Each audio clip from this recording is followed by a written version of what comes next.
relegated. Valentino Rossi arrives in the pit lane, ready to go. Yep. So does that mean they're going to bring Nico Müller in imminently? I think it would be a good thing to bring him in as early as they possibly can to get Valentino into the car. The pit lane is empty. What you don't want to be doing is a pit stop when the pit lane... Yeah, I mean, we're not talking about his... whatever. But anyway, keep the pit lane as free as possible to enable Valentino Rossi to get into the car, Nico Müller get out, and then he'll go back into the racetrack when it's relatively clear. Indeed. Right, Nico Müller is, I think, in this time. You had the cheers. Last warning to car 8, track limits. Next step is drive-through. Okay, number 8, Mike Parisi on the verge of a drive-through. Right, Nico Müller is in, Valentino Rossi in.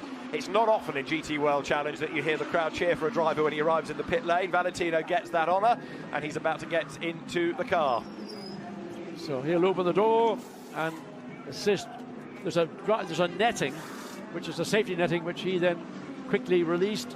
So now Nico Müller will help Valentino get himself into the car. You've got a 6-point seatbelt harness. You've got to get the crutch strap in position before you can attach the waist belts and then the shoulder straps. There'll be radio connections. I don't think there's a drinks bottle on board. There's the net being reattached. That's a safety feature which is mandatory in all cars here this weekend. Nico Müller runs back to the WRT garage. His day's work is complete and the refueling is still going on. Remember, we saw back, I think, in Barcelona last year, teams being penalised by letting the car off the jacks before the fuel bowser had been removed. There was a clear example of the bowser coming out, then the car comes down to conform to regulation. There is no pit stop regulation time as such, other than the fuel hose must be connected for 40 seconds.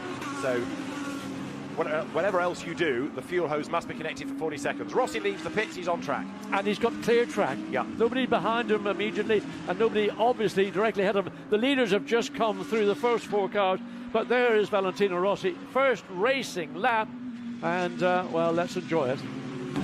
Warning flag to car 2 and car 11, track limits.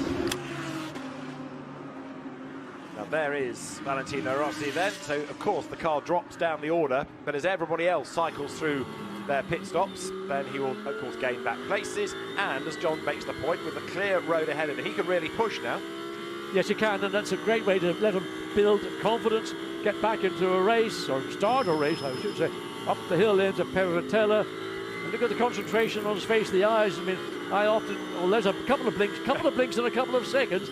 Well, down the hill in towards Acqua Minerale, down the gears, then the turn to the left, looking for the apex, just then climbing up over the hill. The back of the car wants to get a little bit wayward, pulls more gears as he climbs up towards Variante Alta, makes the turn in, and oh, what's that? Is that fuel?